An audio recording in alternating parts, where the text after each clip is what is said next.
News Now app is on iOS and Android.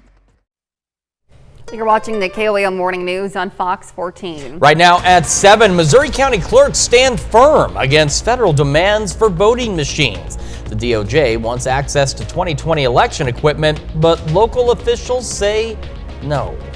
Also, Cherokee County Sheriff's Office searches a smoke shop in Baxter Springs and find large amounts of marijuana and THC products inside the business.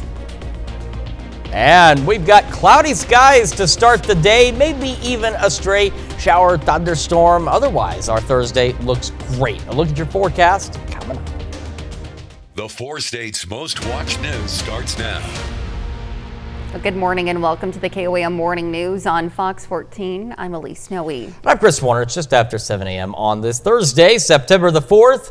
And it is a bit cloudy. It's a bit cool. It's not too bad. Otherwise, we'll go over all your forecast details, but some more new information or additional information still going on about the 2020 elections. Yes, Jasper and McDonald County clerks reject federal demands for access to their 2020 election equipment. A request from the Department of Justice is raising new questions about Missouri's voting machines. The local clerks say they will not hand them over, and the law is on their side. KOAM's Blake Gully reports. In a memo from the Missouri Association of County Clerks and Election Authorities, Missouri is now a part of a multi-state investigation by the Department of Justice to inspect and possibly take custody of voting equipment used in the 2020 general election. Both Jasper and McDonald County clerks say they were contacted by a man identifying himself as Andrew McCoy Warner from the DOJ, requesting access to their machines. McDonald County Clerk Jessica Cole released a statement saying in part, "In Missouri, our voting equipment is approved by the Secretary of State and must meet strict state and federal standards." She goes on to say, by law, custody, maintenance, preparation, testing, and storage of this equipment are the responsibility of the local election authority and my designated staff. Even though Jasper County has replaced its voting machines used in the 2020 election, the county clerk says handing them over would still be against Missouri law. I don't have any problem with the Department of Justice from any administration wanting to make sure that our elections are accurate as well. It's just when they ask for the machines, if I did have them, which I don't, the statute prevented me from providing those machines to anybody unless I had a court order. If they went to court and gave me a court order, absolutely I would follow the court order. But following Missouri statutes, nobody is allowed to touch our machines, no matter what party affiliation they have. From Jasper County, Missouri, I'm Blake Gully with KOAM News. Officials add that all testing before and after elections are open to the public to help ensure transparency. Certainly a lot still going on with everything there, and I'm sure things will continue to get sorted out. Right. Hopefully the weather, hopefully you're sorted out with the weather. We talked about this earlier, it's hidden. The weather changes are, I'm sure you've heard us, we could make a special edition of the KOAM Morning News, the Clearing Your Throat edition, because boy, it's hitting hard, and the roller coaster ride isn't over yet. Let's take a look outside though, downtown Pittsburgh, cloudy skies out there, and again, could get between now and 7:30, maybe an isolated shower storm, but really those chances have dropped significantly. MoDOT camera 20th and Range Line looking good too as folks get their day underway, but it is also looking a little gloomy with those clouds, but don't worry, the sunshine is on its way. Skywatch Storm Tracker, nothing really in our immediate area. There's some decaying shower storms out to our east, and believe it or not, those got their start right here in our neck of the woods along and east of the US 69 corridor. Not really. Again, we could get another little pop-up shower storm briefly this morning, but I think at this point, what we saw at 3 or 4 this morning is probably going to be all that we see, which is not a bad thing.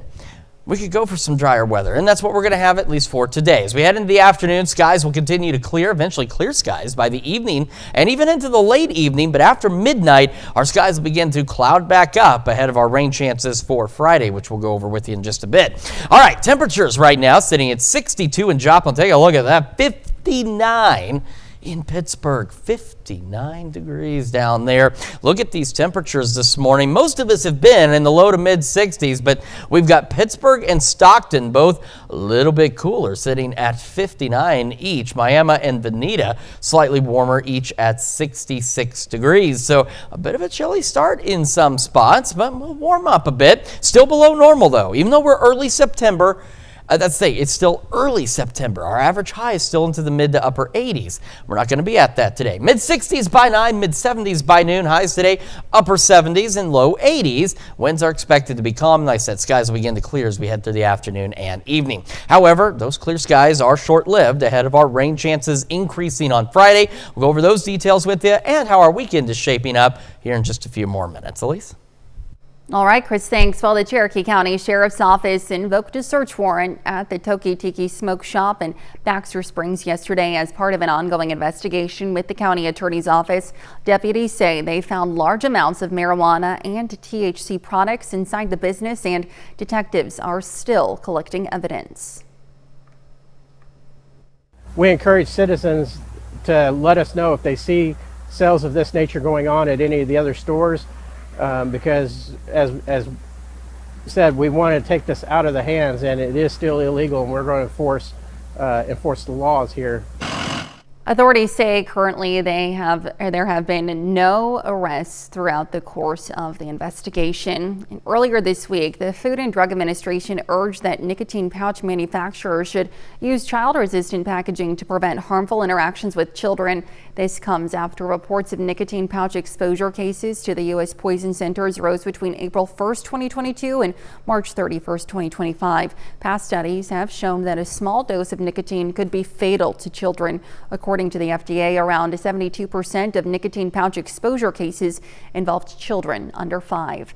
Well, authorities investigate a train crash in Newton County that took the life of a Joplin woman. The incident happened on David Drive near the Tipton Ford axis at Shoal Creek. Investigators say a southbound train struck a vehicle on its passenger side. The impact pushed the car about 275 feet down the tracks and into the grass. Emergency crews took the driver, a 58-year-old Joplin man, to an area hospital with serious injuries. The passenger, a 64-year-old Joplin woman, died in the crash. The same crossing was the location of another collision back in June 2024.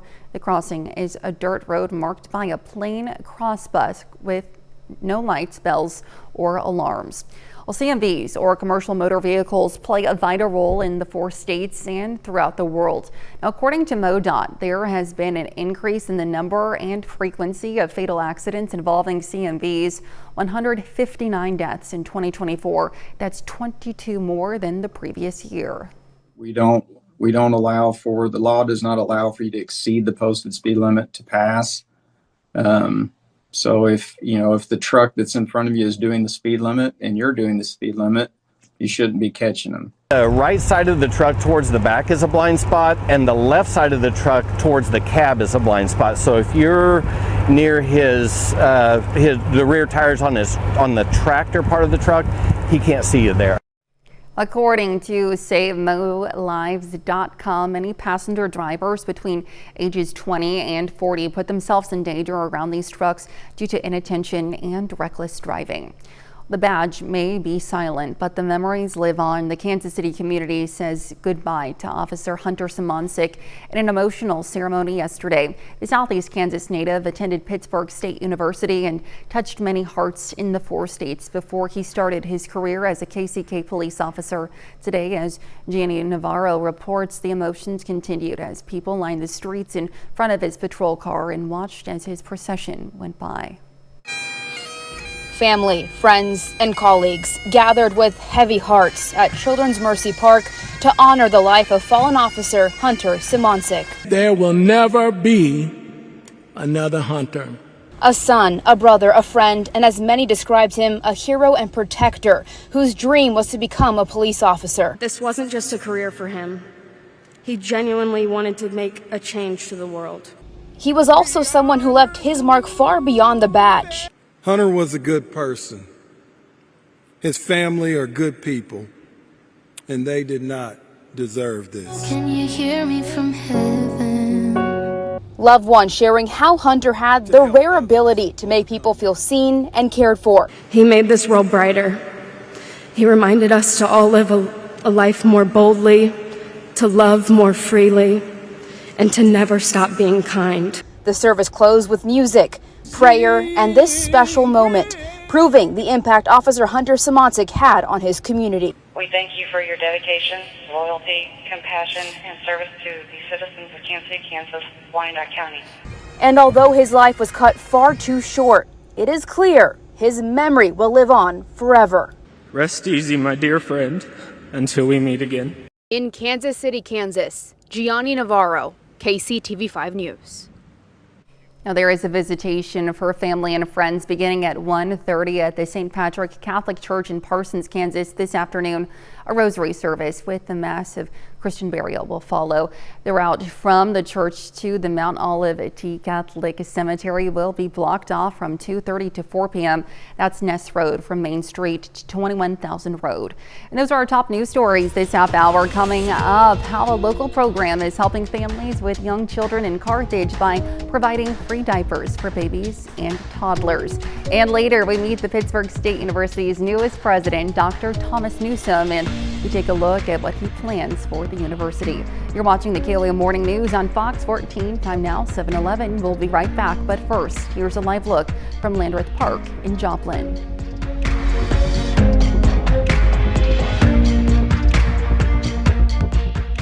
This Saturday.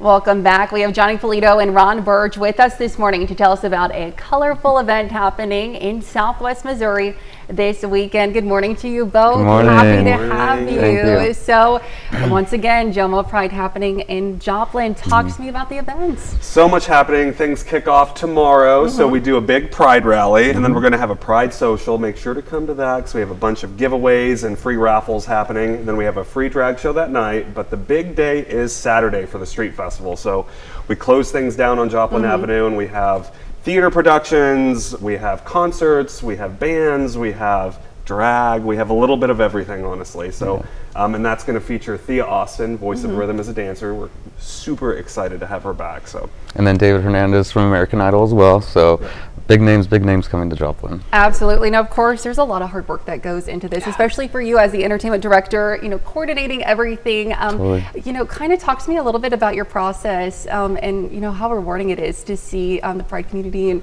the LGBTQ plus community come out and celebrate. Well, honestly, I have one of the best jobs, I feel like, because I get to entertain and actually get to see all the entertainers. But it's fun because what we do is we get to book these people from the region, all 4 states, but we also get to actually have them perform at Pride because they help us with those fundraisers. So it's a process that we do because we like to help them out just as much as they like to help us out. But yeah, we get to honestly meet some of the best people in the industry. Absolutely. And then Ron, as a co-chair and founder, just talk to me a little bit about what this means to the community and just kind of the process into seeing it flourish in Joplin. So a big thing about Pride is visibility, visibility and acceptance. You can't really be accepted if nobody really is able to interact with you, is able to get to know you. So a big thing about Pride is being visible for the community, being visible for each other, letting the community know there are other people here like you, so don't be afraid, come out.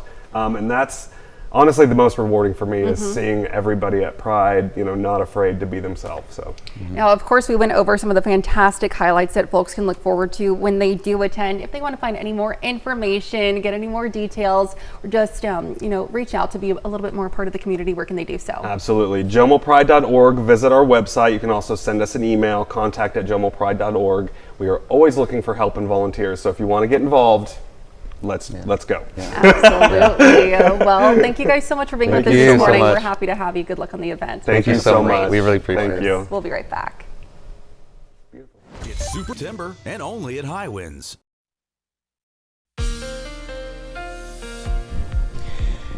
Welcome back to the KOAM Morning News 7:18 on this Thursday morning. We're starting with Skywatch Storm Tracker. This is not actually any rain or precipitation whatsoever, just some ground clutter out there. The only thing we had was around 4 or 5 o'clock this morning.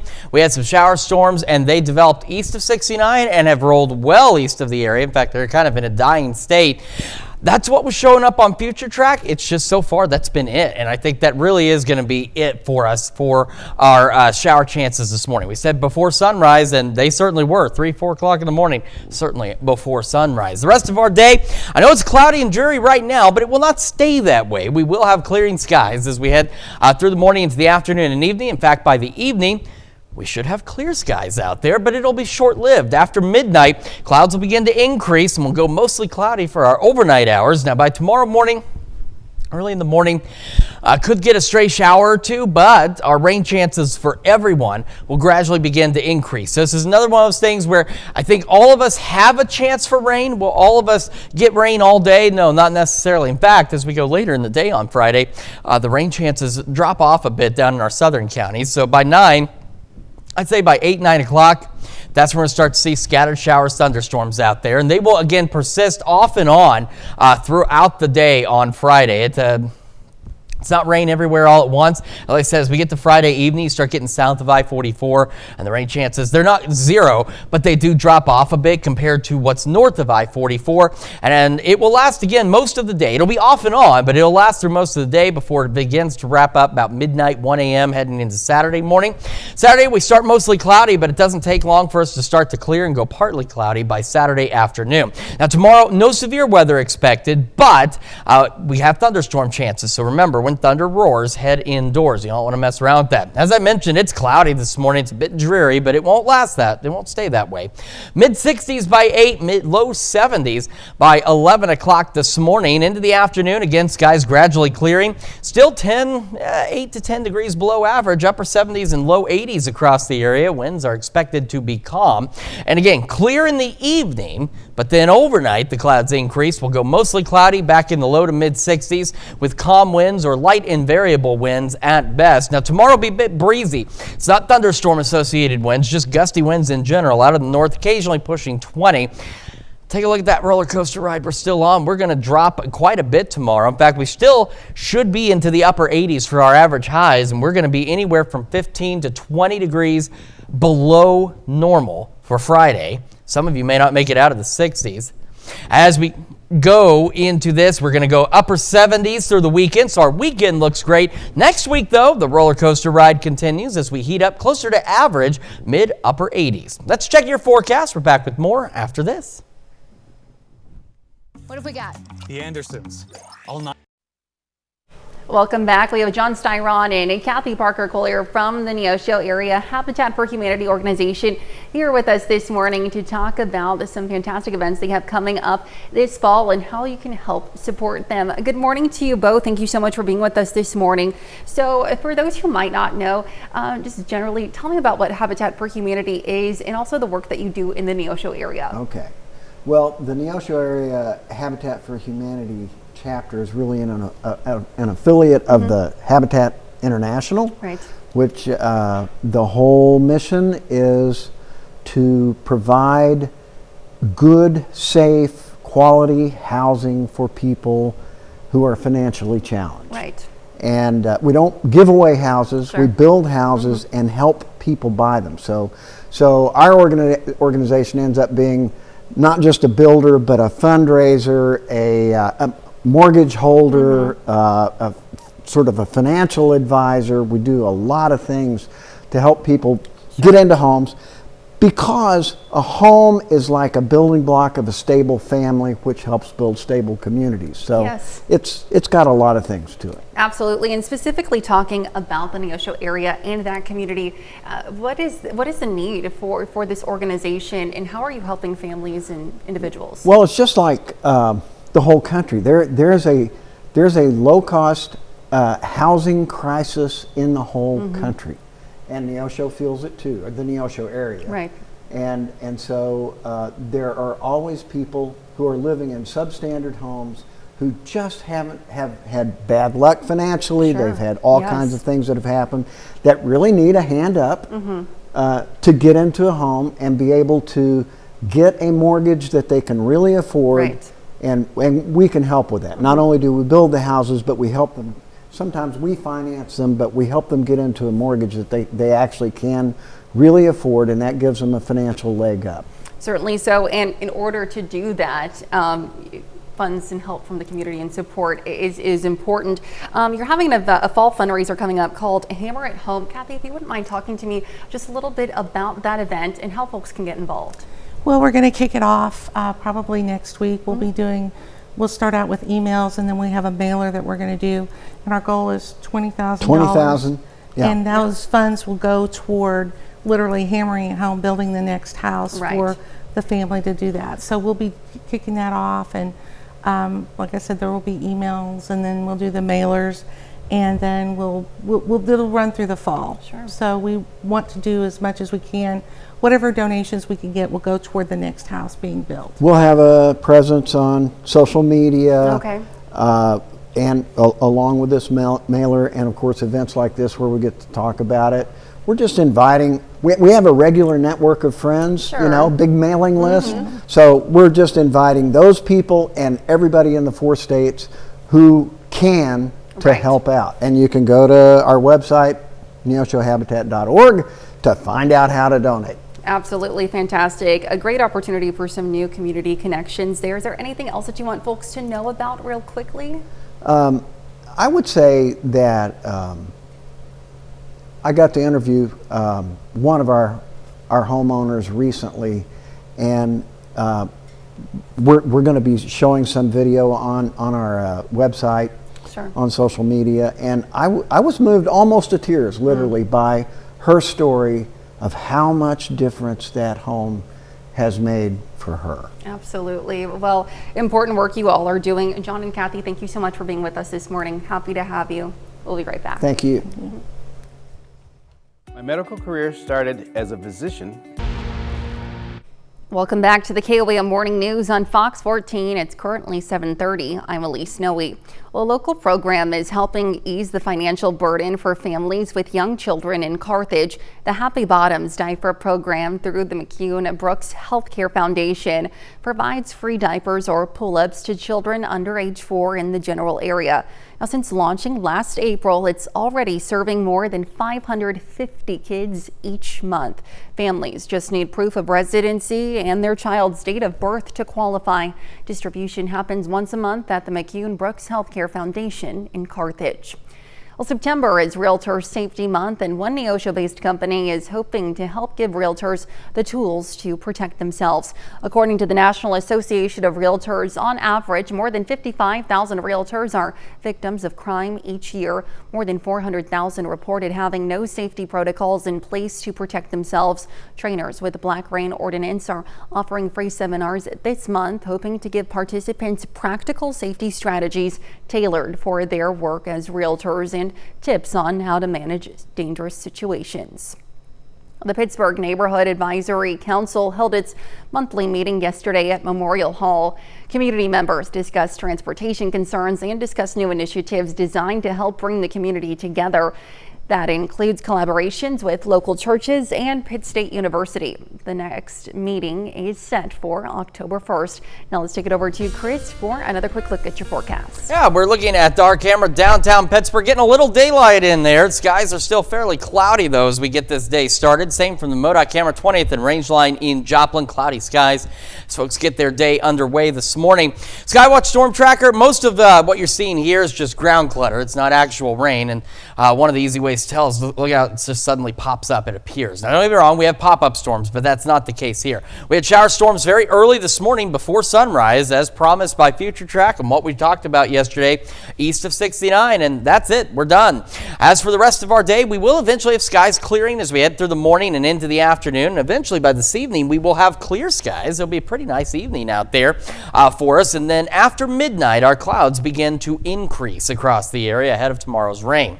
We're at 62 in Joplin. Check it out though, 59 in Pittsburgh. A look at temperatures around the area this morning. Most of us in the low to mid 60s. We again have some cooler spots. Right now that is Pittsburgh at 59. And we have some warmer spots. We got Miami and Veneta both up there at 66 degrees. So all in all, not a bad start to the day. We'll eventually go into the mid 60s by 9 as the sun clears, or the clouds clear and the sun comes out. We'll go mid 70s by noon. Highs today, we should still be into the upper 80s for our average highs. We'll be in the upper upper 70s and low 80s as we head into the afternoon with a calm wind. As I mentioned, the thunderstorm chances do increase starting tomorrow morning. We'll talk about what we're looking at on Friday and how our weekend is shaping up here in just a few more minutes. Elise?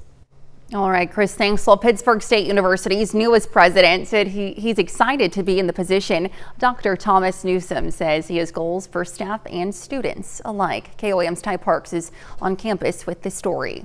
Pittsburg State University has a new president, Dr. Thomas Newsom. He comes from the small town of Durant and worked through Texas and New Mexico, and now is in southeast Kansas. This is a university that has some significant momentum. The last 3 years, this university has grown not only academically, but in terms of enrollment, in terms of the programs, in terms of its contribution to workforce development in this part of the state, in this part of the region. He wants to focus on telling the story of the great things happening at PSU. We have a freshman class this year that is growing. Our freshman class is up about 10% over last fall, which is very exciting. That's something that a lot of regional universities across our country can't attest to in terms of growth. Budgets are tight everywhere, but he is focused on giving the teachers and staff the resources they need to be successful. Really, my role here is to support all of our academic programs, all of our athletic programs, all of our programs inside and outside the classroom, so that those folks that are leading those initiatives, that are guiding those students in the classroom or outside the classroom. Students on campus have their own goals for the new president. Parking is always an uprising issue. It's been around for years, so really maybe just some new fun and funky ideas for that, because I feel like we cycle through the same ideas year after year sometimes. And then also accessibility for all students, and I'm thinking more of like in the disability aspect, like ramps, automatic doors, elevators that are always working and ones that aren't breaking down, especially in the dorms. Other than equipment and maintenance, one of the overall things students want from a new president is more involvement. And the president of a university can be there to, ensure that the students not only feel welcome here, but want to stay here and want to want to stay not only at this university but in Pittsburgh and feel happy and welcome here. I think the message that I would like to give to our students is that our goal here at Pittsburg State is to make them successful. And we buy scoreboards and we send students off to competition. A message the new president wants both staff and students to hear. In Pittsburgh, Ty Parks, KOAM News. And that's a look at our top news stories coming up this half hour on the KOAM Morning News. A 5-year-old fears jail time after venturing off on his own in search of some fast food. We'll take a look. We'll be right back. Time now, 7:36. But first, here's a live look from Landreth Park in Joplin.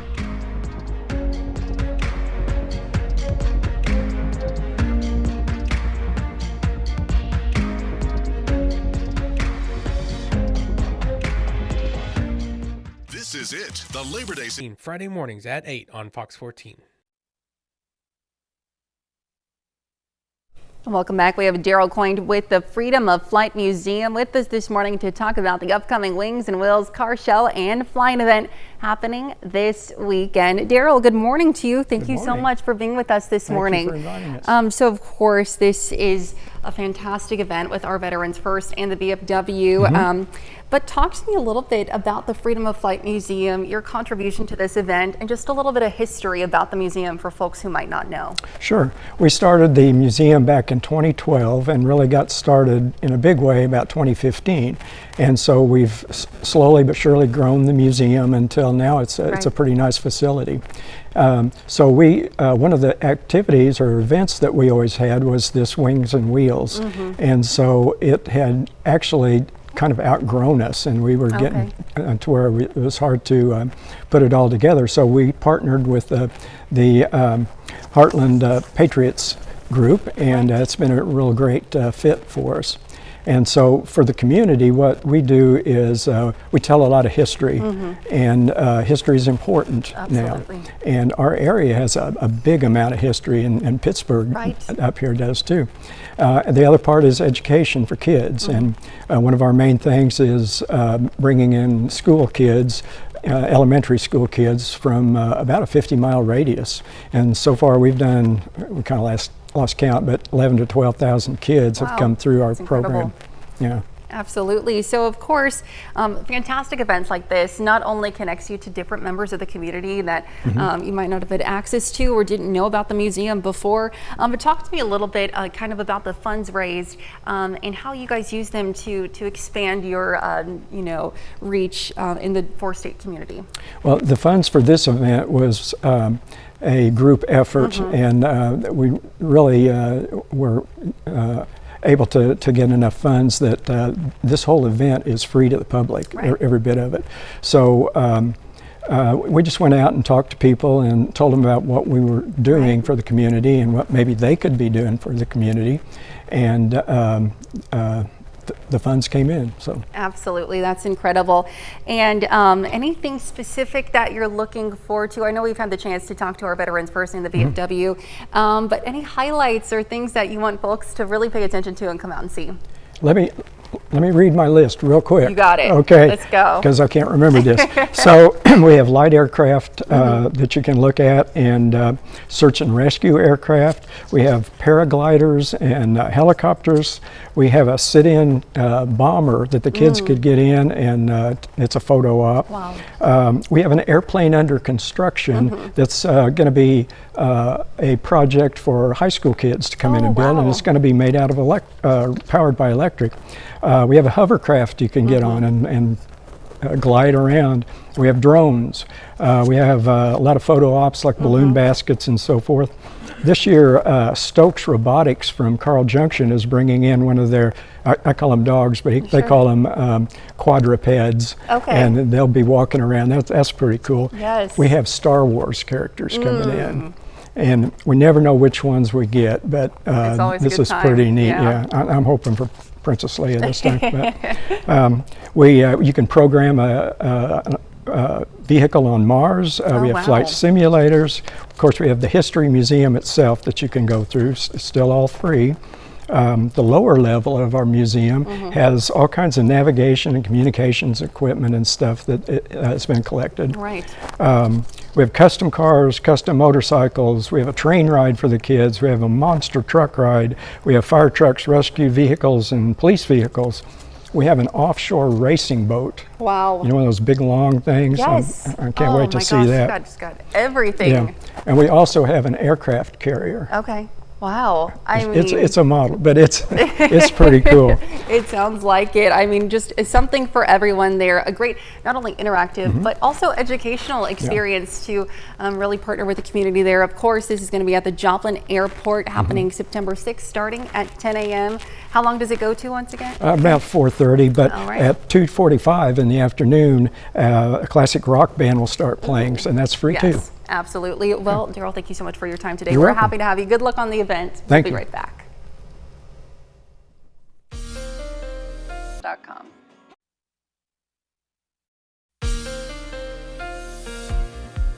Welcome back to the KOAM Morning News, 7:46 on this Thursday morning. Our Thursday, once we clear out these clouds this morning, looks great. By tomorrow, though, we'll go mostly cloudy overnight, and we'll start to see maybe an isolated shower or two in the early morning, but after about 8 o'clock, we start seeing more scattered showers and thunderstorms across the area. The nature of scattered storms, though, as you can see, there will be gaps here and there, and as we go into the afternoon, the rain chances don't go away, but they drop a bit south of I-44 by the evening hours. No severe weather is expected with anything you're seeing here. However, thunderstorms are possible. So if you're doing anything outdoors, I know some folks, working in the rain, it's not that big of a deal. But when thunder roars, you need to still head indoors. You don't want to be struck by lightning. It's still dangerous, still deadly.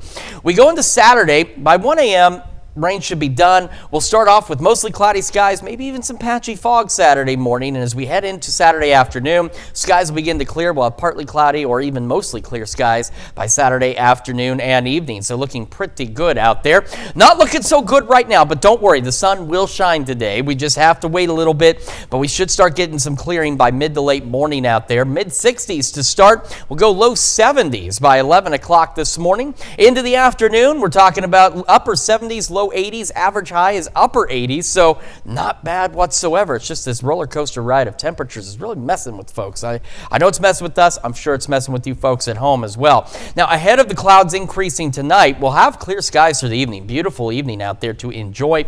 Dropping back in low to mid 60s overnight. And again, after midnight, clouds increase.